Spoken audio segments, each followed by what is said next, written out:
विज्ञान जगत ने जब से एंटीबायोटिक का आविष्कार किया है तब से लाखों करोड़ों जिंदगियों को बचाया गया है। बीमारी से लड़ने में सबसे खतरनाक, सबसे कारगर हथियार ये साबित हो रहे हैं। लेकिन पेंडेमिक यानी महामारी के बाद क्या एंटीबायोटिक से नुकसान होने लगा है और क्या इसी वजह से सुपर बग फैल रहा है? जाने माने वायरोलॉजिस्ट हमारे से बात करने के लिए बी आर शेरवान जी है। आप MSB है सर्जिकल हॉस्पिटल के। सर, अगर बात कीजिए एंटीबायोटिक्स की और सुपर बग के रिलेशन की, किस तरीके से आप देखते हैं? एंटीबायोटिक रेजिस्टेंस की अगर हम बात करें, बहुत पहले से हम लोग इस पर काम कर रहे हैं। और जैसे मैं कहूँगा कि ड्यूरिंग कोविड हम लोगों ने देखा है कि उस टाइम कोविड एक वायरल बीमारी थी और उस टाइम भी काफ़ी संख्या में एंटीबायोटिक का यूज़ हुआ है। इसके कारण ही जब से एंटीबायोटिक हैं तो बेसिकली उनका यूज़, ओवर यूज़, मिसयूज़ हो सकता है और होता रहा है।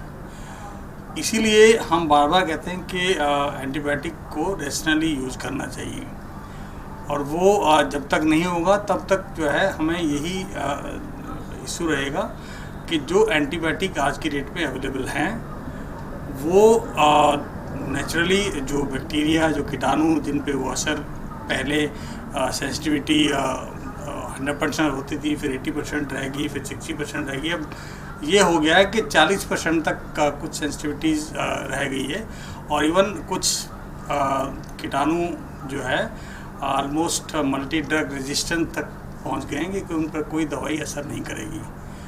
अब इसके अंदर सवाल आता है कि जब हम एंटीबायोटिक रेजिस्टेंस हो गया अगर, तो विज्ञान में जितना तरक्की, साइंस में जितनी तरक्की और मेडिसिन में जितनी प्रोग्रेस हो रही है तो वो उसको एक झटका है बेसिकली ये, क्योंकि चाहे आप हार्ट सर्जरी, हार्ट ट्रांसप्लांट करें या कोई और ऑर्गन ट्रांसप्लांट करें, उस दौरान करने के बाद अगर हम उनको एंटीबायोटिक कवर देना है और कोई भी कीटाणु अगर जो उससे इन्फेक्शन हो जाती है तो उसके बाद हमारे पास कोई दवाई नहीं होगी उसको बचाने के लिए।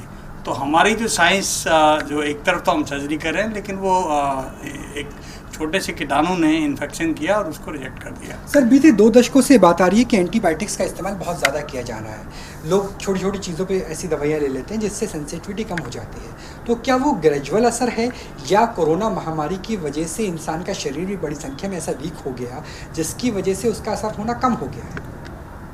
नहीं, एक तो बहुत लोगों में गलतफहमी है कि शरीर कमज़ोर हो गया। शरीर पे एंटीबायोटिक का जो एंटीबायोटिक रेजिस्टेंस से कुछ लेना देना नहीं है। जब हम रेजिस्टेंस की बात करते हैं वो हम ऑर्गेनिज्म की बात करते हैं, कीटाणु की बात करते हैं कि वो जो एंटीबायोटिक है उनके ऊपर असर करती है और उनको मारती है। और वो नेचुरल प्रोसेस है ये कि जो कीटाणु हैं वो अपना एक डिफेंस मैकेनिज्म बना के उनसे बचेंगे और वही एक तरीका है। नॉर्मली जो है वो नेचुरल तरीके से वो जो है डिफेंस करते हैं और इसके एंटीबायोटिक के अगेंस्ट लड़ने में अपनी क्षमता बढ़ाते हैं धीरे धीरे करके।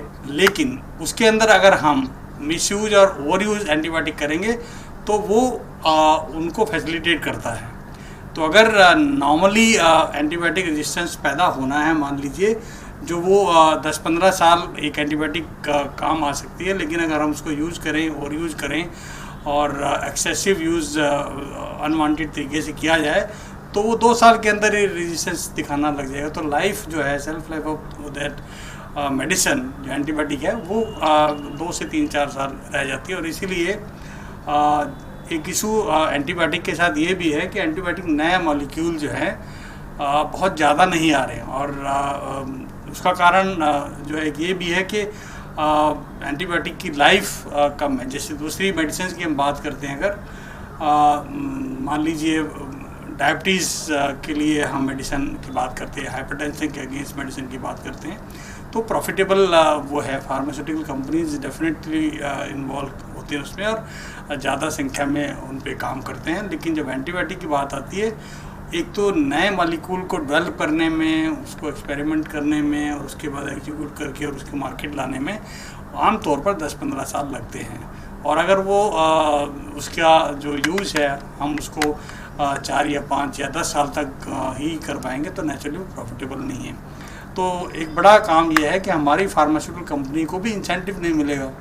तो एक ये बहुत ज़रूरी है कि नए मॉलिक्यूल पे काम तभी होगा अगर हम ये कर सकते हैं कि इसको प्रॉपरली और सावधानी से यूज़ किया जाए, और हमारे मेडिकल जो रिकॉग्नाइज्ड डॉक्टर है उनको और जो सारे स्टेक होल्डर्स हैं उनको अलर्ट रहने की, अलर्ट करने की, समाज को भी और यूजर्स को भी और जो एंटीबायोटिक प्रिस्क्राइब करते हैं उनको भी, फार्मास्यूटिकल कंपनी को भी और मैन्युफैक्चरर को भी। तो सभी इसके अंदर जो है काम करेंगे मिलकर, और पब्लिक अवेयरनेस करना बहुत ज़रूरी है, क्योंकि आमतौर पर देखा जाता है कि कई बार डॉक्टर्स तो उनको ये बताते हैं कि एंटीबायोटिक नहीं लेनी है। मान लीजिए कोल्ड कफ जो वायरल इन्फेक्शन के कारण होता है, तो मरीज़ या उनके अटेंडेंट आके कहेंगे नहीं ये कैसा डॉक्टर है, एंटीबायोटिक तो लिख दीजिए आप जो है। तो ये अगर हम अवेयरनेस जो है आम जनता में कहेंगे कि अगर वायरल डिजीज़ है सस्पेक्टेड या जो बीमारियां ऐसी हैं जिसमें एंटीबायोटिक या स्ट्रॉन्ग एंटीबायोटिक जिसको कहते हैं वो उसकी आवश्यकता नहीं है, तो आम तौर पर वो समझ आते हैं। और मैंने जितने भी पब्लिक कनेक्ट कार्यक्रम अपने अस्पताल में भी किए हैं वहाँ पर लोग बढ़ चढ़ कर इसमें भाग लेते हैं, और केवल यही है कि हमें उन तक पहुँचना है। सर एक सवाल ये भी उठता है कि एंटीबायोटिक और इसके साथ सुपर बग का क्या रिश्ता है, क्योंकि सुपर बग तेज़ी से फैल रहा है और समय पे इसका इलाज ना किया जाए तो पूरी बॉडी पे फैल जा रहा है। सुपर बग यही है कि बिकॉज हाईली रेजिस्टेंट कीटाणु को हम लोग सुपर बग कह सकते हैं, तो इसीलिए जब हम ये कहें कि कोई इलनेस हो जाए और वी नो कि ये कीटाणु है, ये ऑर्गेनिज्म है, लेकिन हमारे पास कोई उसको ट्रीट करने के लिए, उसको एरेडिकेट करने के लिए कोई दवाई नहीं है, तो वो तो then it is a super bug, भगवान है। तो वो इसीलिए हम कहते हैं कि अगर उसको हम पनपने ना दें, सुपर बग की स्टेज ना आए, तो हम जो है इसको हम बचा सकते हैं, एंटीबायोटिक रेजिस्टेंस या मल्टी ड्रग रेजिस्टेंस ना पहुँचे, ताकि जो है हमारे जो भी इलाज या जो भी सक्षम हमारे पास हथियार हैं हम उसको प्रॉपरली यूज़ कर पाएँ। सर लोगों के लिहाज से एक डर भी है कि सुपर बग तो नहीं फैल जाएगा अब, तो लोगों को, आम जनता को कैसे आप समझाना चाहेंगे ये सुपर बग के लक्षण हैं